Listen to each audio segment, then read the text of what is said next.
Hi guys, so I have some very exciting things to talk about today.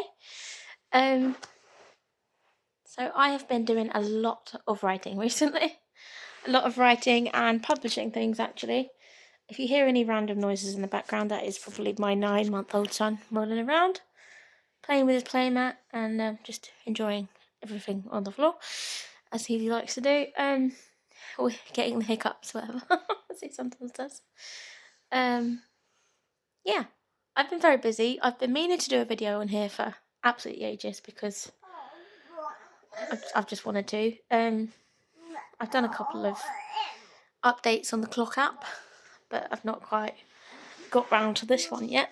So I thought I would just kind of go through the things I've been doing. So, The Girl on the Glass Throne is the sequel to my Snow White retelling, The Girl Behind the Glass, on the Zon and KU and Audible and all that stuff.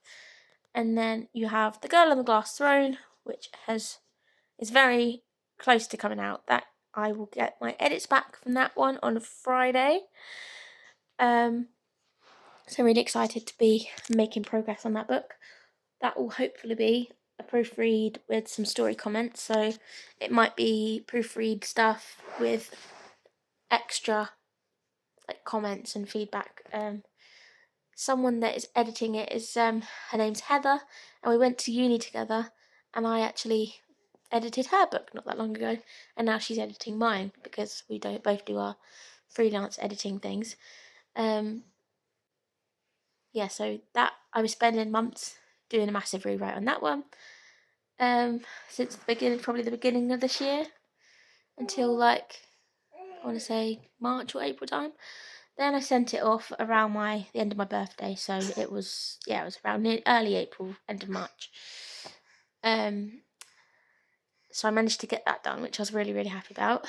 Then, as soon as that was sent off, I went straight into editing another book that I've had on the back burner for a long time, but it's one that I actually rewrote last year, while I was pregnant. I did a lot of writing and editing before little guy was due, and I managed to make really good progress with that. I did a massive rewrite last year, and then I managed to do another bigger rewrite, sorting out all of the plot stuff and character stuff, and then I introduced some beta reader feedback, and managed to get some really, really, really good feedback from some writer friends. And so spent a lot of time working through those, doing my own drafts. I then did a shorter draft, which didn't quite take me as long, but it was just as important. I managed to get the word count down from about 116,000 down to 91,000, so that was really good. That was over the course of a couple of drafts, I would say. I think I managed to get it down to 106,000, something like that, and then I got it down to the 91,000 in the most recent draft.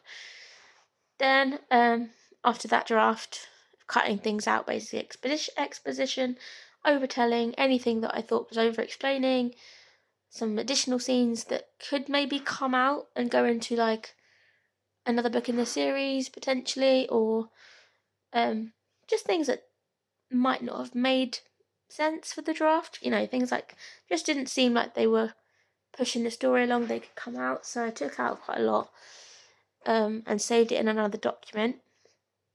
So I managed to get down to 91,000. Then I gave it a little break for a little while and then came back to it and then went through and did another proofread of my own. And that was my most recent one. And then on Monday, just gone. So today is I've forgotten what the date is. I think, the 4th. It was the 4th, Monday the 4th of May was the day that I started querying. And that's really exciting. So I've actually saved a couple of little clips, which I will probably use in a later video if I manage to get an agent of, my whole querying process. But we're only a couple of days in, so yeah. I have now officially sent that off to literary agents, and that feels absolutely terrifying because I haven't done that in about 8 years, I want to say. I thought it was closer to COVID, but 2018 seemed to be one of the previous projects I've got saved on my query tracker. And that was my book, The Unfortunate Ending of Heidi Gerard, which is a book that I may come back to in the future, but not for a long time because I have lots of other projects planned first. It is kind of linked to the world of the book that I just have started querying, so maybe eventually, but not straight away. So that's the 2 projects.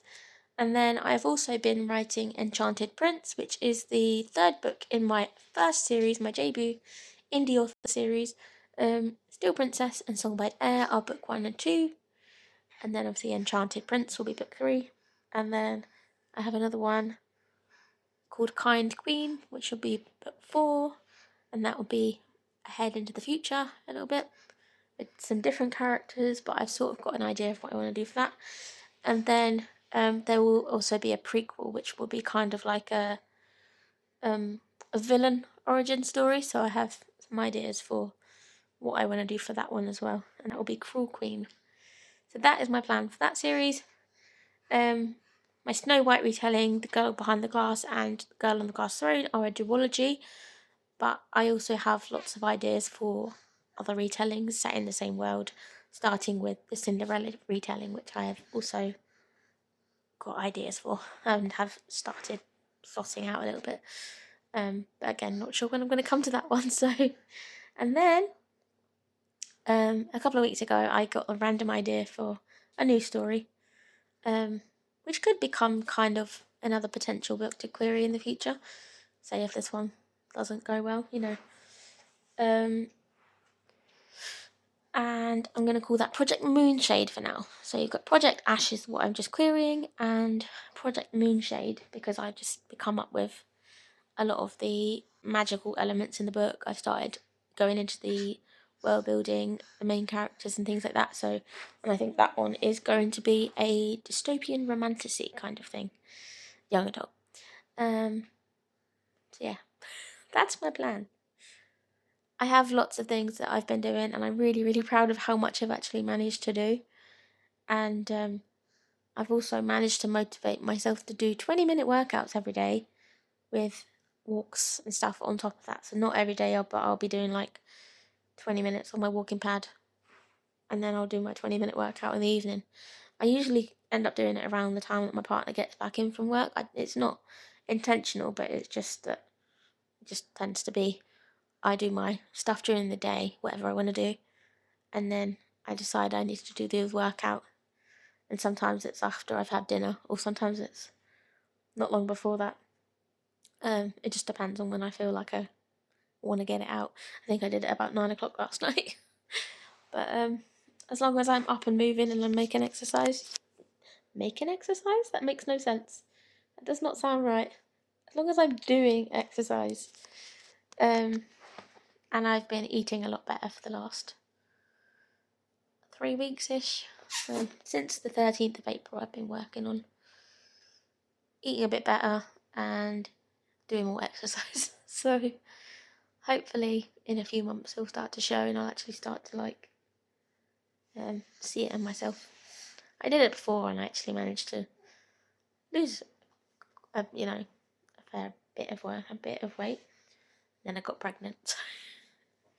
And then gestational diabetes and all these things of pregnancy. And then after that, after I had my son, I've just been trying to get back to it, but I haven't been able to actually keep it going until now. So fingers crossed I can keep that going and actually continue to do well.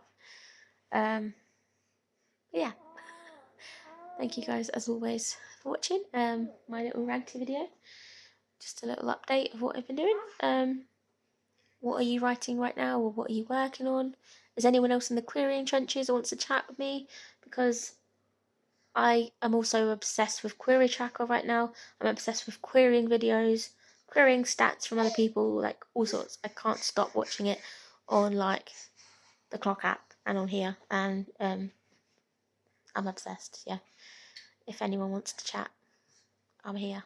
And of course, I'll chat to you guys later on.